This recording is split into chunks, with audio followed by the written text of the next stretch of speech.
Olha só, Hebreus capítulo 7, versículo de número 1. Porque este Melquisedeque, rei de Salém, sacerdote do Deus Altíssimo, que saiu ao encontro de Abraão, quando voltava da matanças dos reis, o abençoou. Olha o que diz o versículo 2: para o qual também Abraão separou o dízimo de tudo. Então o que se usa esta passagem? Diz que aqui Paulo está falando sobre dízimo. Mas Paulo está falando sobre dízimo com quem? Com gentios? E os hebreus não davam dízimo? Davam. Porque aqui o sacerdócio levítico ainda está de pé e o templo também. Então no ano de 53 a 55, eu não tenho a data precisa, eu acho que quase ninguém tem. Neste tempo aqui ainda, as pessoas iam ao templo dar o dízimo com objetos cerimoniais, porque o templo lá em Jerusalém só foi derrubado no ano 70, cumprindo-se a profecia do profeta Daniel. Então olha o que Paulo diz: para o qual também Abraão separou o dízimo de tudo. Primeiramente se interpreta rei de justiça, depois também se é rei de Salém, ou seja, rei de paz. 3, sem pai, sem mãe, sem genealogia, que não teve princípio de dias, nem fim de existência, entretanto, feito semelhante ao Filho de Deus, permanece sacerdote perpetuamente. 4, considerai, pois, como era grande esse a quem Abraão, o patriarca, pagou o dízimo, tirado dos melhores despojos. Olha aqui, Abraão deu o dízimo do salário dele, ou Abraão deu o dízimo daquilo que ele conquistou na terra, na guerra, aquilo que ele conquistou na guerra. Então o que acontece com essas passagens aqui? As pessoas dizem que o dízimo era antes da lei, e que por causa disso nós temos que dar dízimo também. Mas a circuncisão também era antes da lei, e nós não temos que circuncidar. Então olha o que Paulo diz no versículo 5. Acreditamos que é Paulo, não temos certeza. Ora, os que dentre os filhos de Levi recebem um sacerdócio têm mandamento de recolher de acordo com a lei os dízimos. Alô? Dízimo é lei de Moisés. Entende? Entende?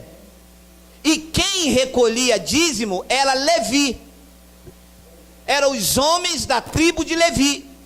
Para um pastor recolher dízimo, ele tem que ser da tribo de Levi. Então diz, os que dentre os filhos de Levi recebem o dízimo, ora, os que dentre os filhos de Levi recebem o sacerdócio, tem mandamento de recolher de acordo com a lei os dízimos do povo, ou seja, dos seus irmãos, embora tenha esse descendido de Abraão. 6, entretanto, aquele cuja genealogia não se inclui entre eles, recebeu dízimo de Abraão, e abençoou o que tinha as promessas. Evidentemente, é fora de qualquer dúvida que o inferior é abençoado pelo superior. 8, olha aqui, preste atenção, para que você entenda a palavra. Aliás, está continuando o escritor, aqui são homens mortais os que recebem dízimo. Aqui aonde? Aqui no Sarapuí? Aqui que ele se reporta é aonde? Lá no ano 53, no templo. Não é aqui, dentro da igreja ou dentro de qualquer lugar. Aliás, diz o escritor de Hebreus, aqui são homens mortais o que recebem dízimo. Porém ali aonde? Ali com o encontro de Abraão, diz aquele de que se testifica de quem vive. Então lê isto até aqui e diz assim, está vendo? Tem que dar dízimo. E param aqui. Mas deixe eu lhe dizer uma coisa,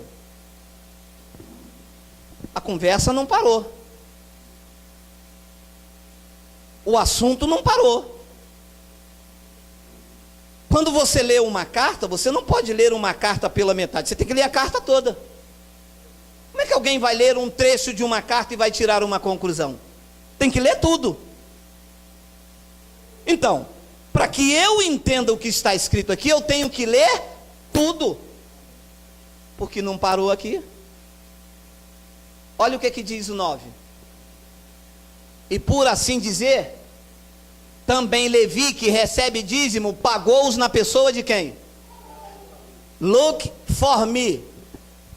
O que Abraão estava fazendo? Estava representando o povo da graça de Deus ou estava representando o sacerdócio levítico? Então Abraão não é exemplo para que eu dê dízimo. Abraão estava representando a tribo de Levi.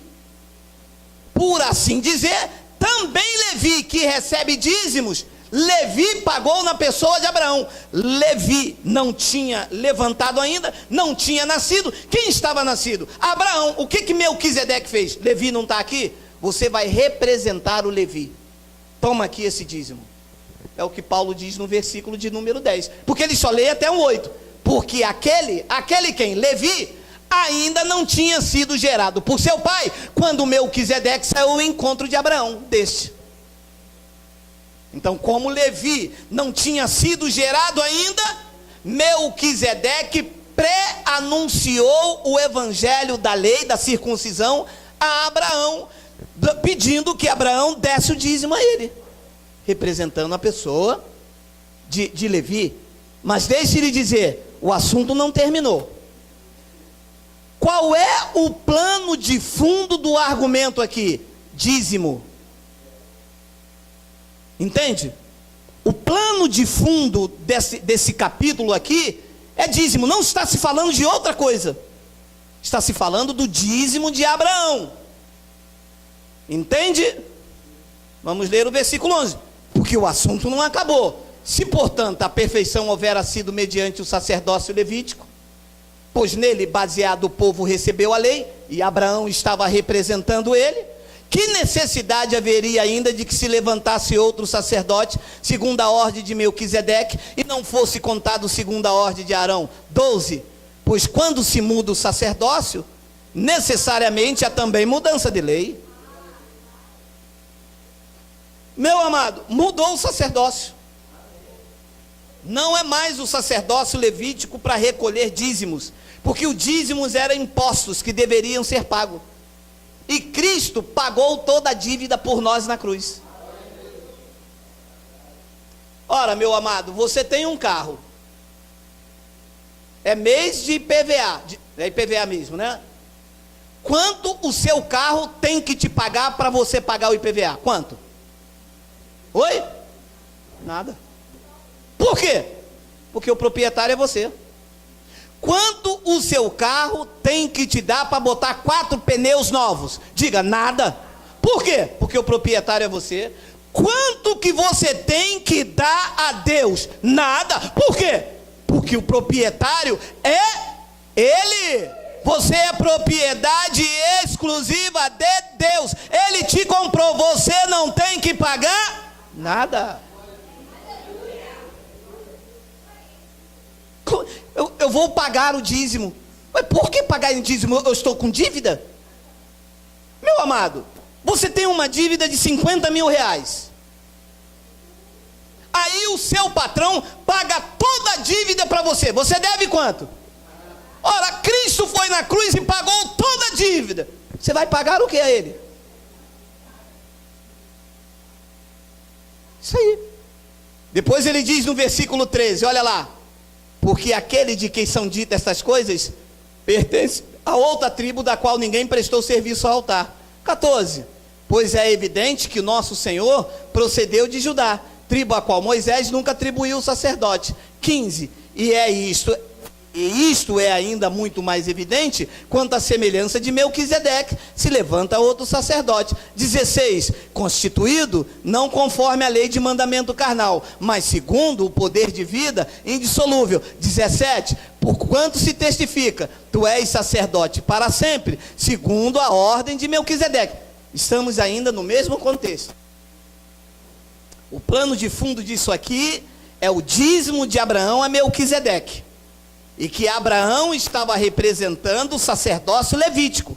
Não estava representando a graça de Deus. Bradem agora. Versículo 18. Portanto, diga portanto. Por um lado se revoga a anterior ordenança. De que ordenança estamos se falando? Do dízimo?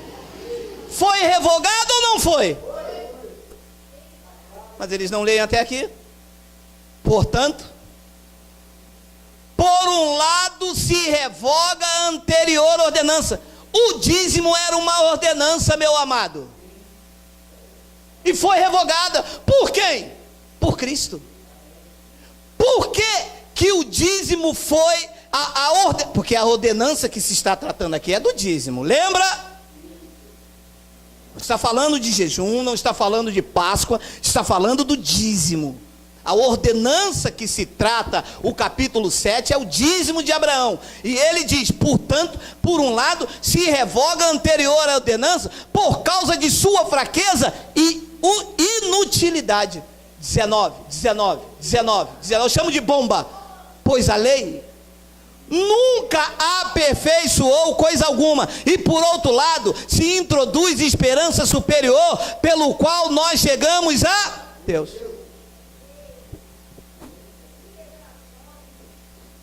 Pastor, e por que não se prega isto? Porque isso liberta. Isso tira o medo, isso tira a culpa. Sabe quantas pessoas não dormem com medo do gafanhoto ir na casa delas, meu amado? Você tem noção?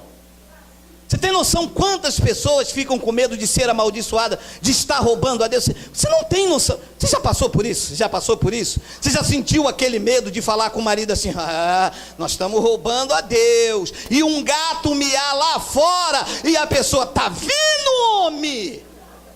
Um gato.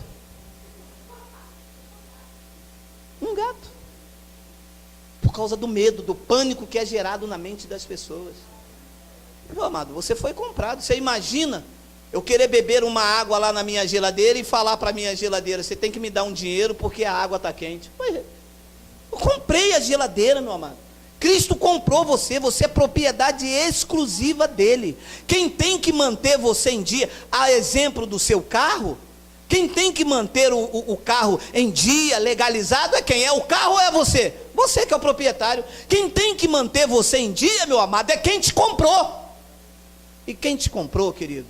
Ouça, não te comprou a preço de prata, nem de ouro, nem de coisas corruptíveis. Tu foste comprado com o precioso sangue de Jesus. Valorize-se, ame-se, meu amado.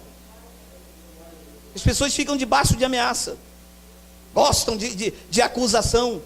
E essas verdades aí ocultas, você vê, que eles não leem tudo, leem até onde convém. Mas volta o 18. Volta o 18, Wagner. Por um lado, portanto, por um lado se revoga. Está revogado ou não está revogado? Diga, está revogado. Ora, se está revogado, quer dizer que não estão cumprindo o que Cristo fez. Entende-se assim? Claro, como que o juiz dá uma lei, tem que cumprir, e eu não aceito e faço isso mesmo? Não pode, meu amado. Então as pessoas não estão a favor de Cristo, estão contra Cristo. Cristo revogou, eles não aceitam. Não, aqui na igreja nós vamos fazer isso, porque eu sou o pastor presidente, Deus me revelou. Não revelou nada, isso é carne. A revelação de Deus para o homem está aqui. Não tem mais revelação, a revelação já foi dada, meu amado. Não tem esse negócio de Deus falou comigo, falou contigo, tem que falar comigo. Pelo menos aqui. Aqui Deus fala com todos, está falando na palavra. Deus não pode falar uma coisa comigo, falar outra com ele, outra com ele. Que Deus é esse? De dupla personalidade, de duplo caráter? O que Deus fala com todos. Está aí falando na palavra. Diz que ele revogou a anterior ordenança. E de que ordenança se trata? Dízimo. Você recebe isso, meu amado? Glória a Deus, glória a Deus. Nós temos louvor.